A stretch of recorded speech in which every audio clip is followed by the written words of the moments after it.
বিড়ালের মতো 500 বছর বেঁচে থাকার কোনো লাভ নাই।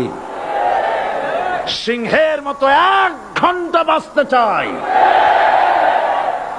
আমাদেরকে বলা হয় সাম্প্রদায়িক উস্কানিমূলক কথা নাকি আমি বলি। পত্রপত্রিকা দিছে না তারা? সাম্প্রদায়িক উস্কানি কথা, সাম্প্রদায়িক উস্কানিমূলক কথা বলি, সেই জন্যই বোধহয় শত শত মুসলিম আমাদের কাছে এসে মুসলমান হয়। মানুষে আর বোকা বানানো যাবে না। যাবে কি? আর বোকা বানানো যাবে?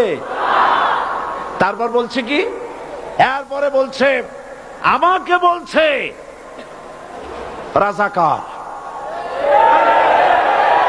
শুনে রাখো, চট্টগ্রামের লক্ষ লক্ষ জনতা, পার্লামেন্টে যখন আমাকে এই কথা বলা হয়েছিল